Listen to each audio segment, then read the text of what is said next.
और एक question in this category कर लेते हैं। ये 2015 में आते हैं। 2015 का मेरा 6 number question, correct. 2015 question number 6। A toy car. A toy car is tied. A toy car is tied to the end of an unstretched to the end of an unstretched stretched unstretched string of length L. Unstretched string of length L. Okay. When revolved, the toy car moves in a horizontal circle. When revolved, the toy car moves in a horizontal circle. In a horizontal circle with radius 2L. बाप रे, with radius 2L. Okay, and the time period T. And the time period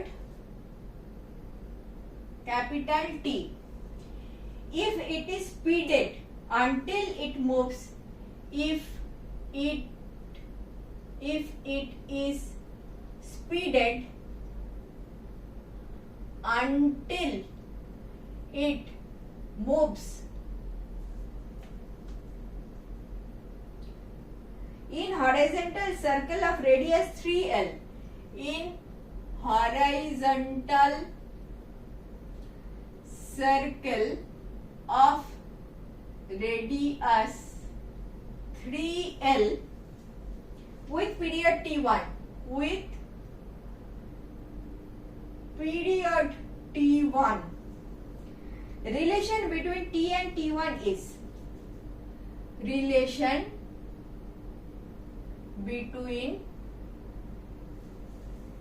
T and T1 is bracket में दे दिया, Hooke's law obeyed.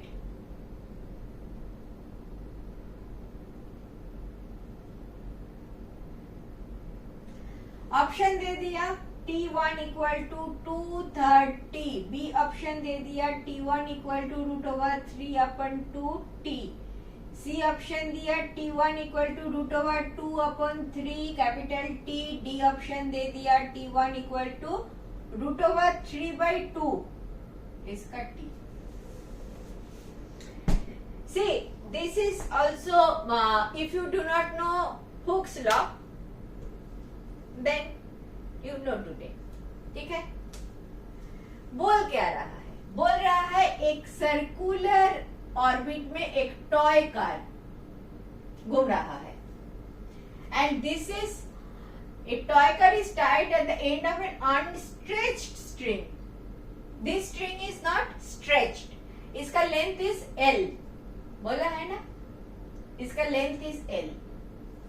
अभी बोल रहा है the toy car with when revolved, the toy car moves in a horizontal circle with a toy car is tied.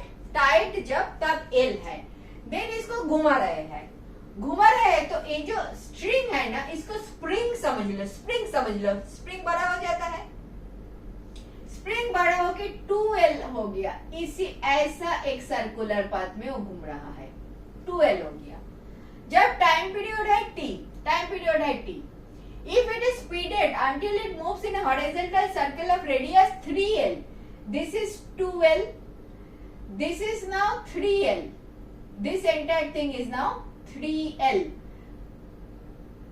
ऐसे एक circle बना है। इन this case this is T1, this case T is the time period, and stretched length is L।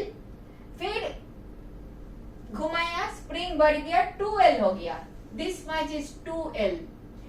और भी speed up किया, 3L हो गया। इसी टाइम पे टाइम पीरियड था T, इसी टाइम पे टाइम पीरियड था T1। आपको रिलेशन मांगा है T एंड T1 के बीच में।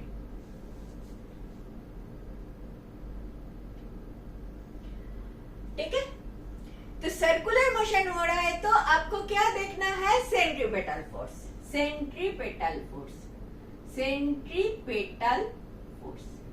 वो क्या होता है? एम तो डेफिनेटली टॉय कार का मास दे दिया क्या? एम कहीं पे दिया? ये टॉय कार टाइटल नहीं दिया, हम मान लेते हैं एम है, वरना फोर्स कैसे आएगा? रिलेशन पूछा है तो 1/1 कर देंगे, एम निकल जाएगा। Centripetal force M R omega square, ए ले लो। एफ क्या होता है? M V square by R या एम आर ओमेगा स्क्वायर। मैंने ओमेगा लिया क्योंकि टी दिखाई दे रहा है मेरे को, टाइम पीरियड के बारे में बात कर रहा है। ठीक है, this is my centripetal force. तो in one case this is, इधर तो टी आ जाएगा, इन सेकेंड केस इधर तो T1 आ जाएगा। आर जो है इन फर्स्ट केस 2L आएगा, इन सेकेंड केस 3L आएगा। इतना क्लियर है? इतना क्लियर है? केस 1 केस 2 जगह मेरे पास बहुत ही कम है, फिर भी वेट करो, करती हूँ। केस 1 एंड केस 2, इसमें ये मेरा सेंट्रीपेटल फोर्स है। Case 1 case 2। केस 1 में सेंट्रीपेटल फोर्स क्या होगा? एम R1 मतलब 2L into 2 pi by T का whole square. In this case क्या होगा? M 3L into 2 pi by T1 का whole square. Clear? M R omega square case 1 case 2 के लिए मैंने लिख लिया। अभी हुक्स लॉ के बारे में कुछ बताना पड़ेगा। This is force, centripetal force, this is also centripetal force. This centripetal force, who is providing this centripetal force? Definitely tension बोलो। अच्छा, एक काम करते हैं, आपको पता है क्या, ये जो फोर्स होता है ना, ये जो टेंशन फोर्स होता है स्प्रिंग का, ये स्प्रिंग बड़ा हो रहा है ना, तो ये जो फोर्स होता है, दिस फोर्स ये रब कर देती हूँ। हाँ, ये हुक्स लॉ के बारे में जो बोल रहा है, हुक्स लॉ जो बोल रहा है, ये जो फोर्स आता है ना, this force is proportional to जितना एक्सटेंशन हुआ है, प्रोपोर्शनल टू जितना एक्सटेंशन हुआ है। And direction of this force is, extension जिधर होता है उसका ऑपोजिट डायरेक्शन में। तो मैं एफ इक्वल टू जब करूंगी ना, एक तो माइनस आ जाएगा ऑपोजिट डायरेक्शन के लिए, इधर ही माइनस दे दो, कोई प्रॉब्लम नहीं है। ठीक है, और एक कांस्टेंट आएगा, सपोज के एक्स। एक कांस्टेंट क्या होता है? Spring constant. अनस्टेट स्ट्रिंग बोला है तो मैं स्ट्रिंग कांस्टेंट लिखती हूँ, स्ट्रिंग कांस्टेंट के। Point is F is proportional to x. X क्या है? Extension, not the length, not 2L, but extension कितना है? 2L minus L। Clear? In this case this F क्या होगा? F होगा minus of K into 2L minus L, extension, meaning by minus K L। In this case this F क्या होगा? Minus K 3L minus L, extension 3L minus L equal to minus 2KL। Clear? This F is equal to this F, this is the same F.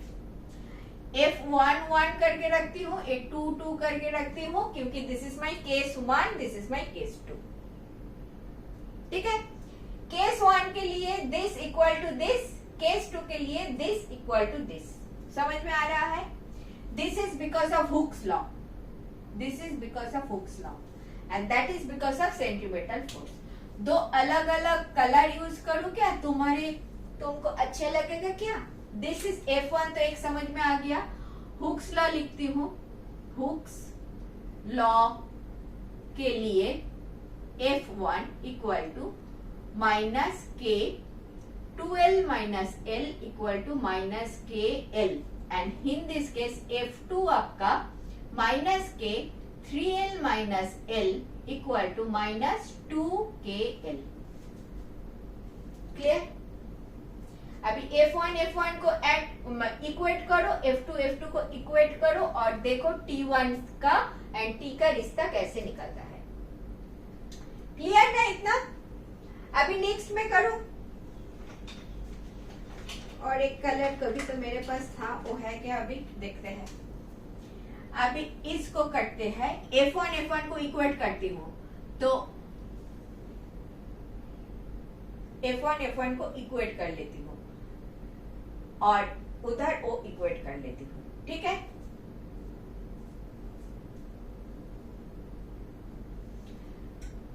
सो क्या आ गया मेरा?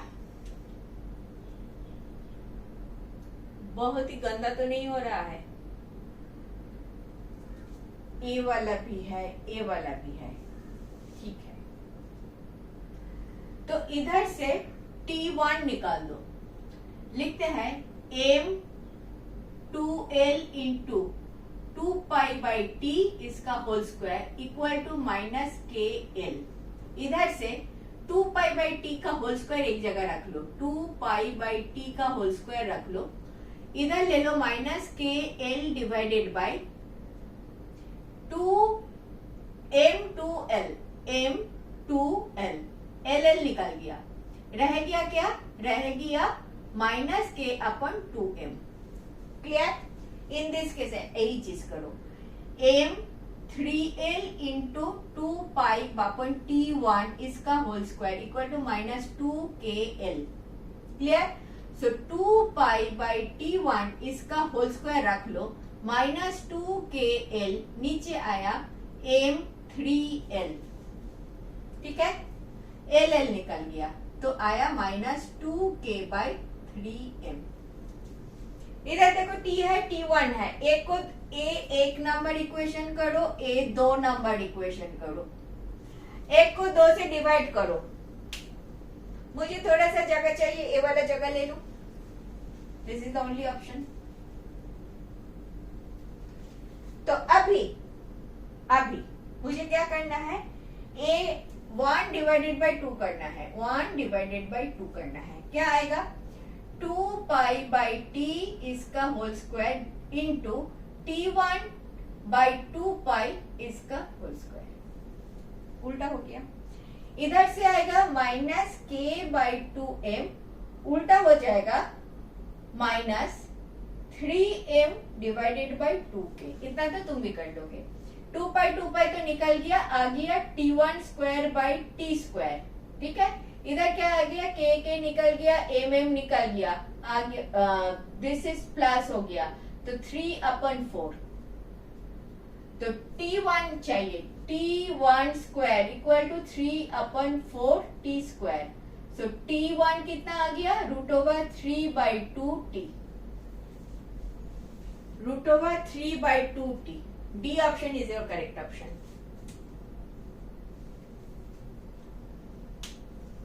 समझ में आया?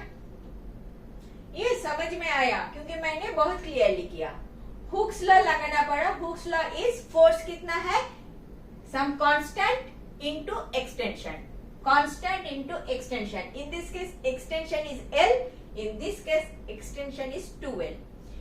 F1 equate किया, F2 equate किया. इधर से T, इधर से T1 दोनों एक्सप्रेशन को अलग किया, एक को दूसरा से डिवाइड कर दिया तो मुझे T एंड T1 का रिलेशन मिल गया. आई एग्री थोड़ा सा लंबा था. आई एग्री एक लाइन का नहीं था, 4 लाइन का था. और एक चीज हुक्स लॉ आपको जानना चाहिए कि this force is proportional to extension. If you know this, then easy है, easy है. प्रैक्टिस करना पड़ेगा, वरना इजी तो नहीं है. प्रैक्टिस करोगे तो इजी. क्लियर? ऐसे क्वेश्चन आपके एग्जामिनेशन में आते हैं. Little tough. If you can do it, you have a better position to get a good admission. Clear? Next.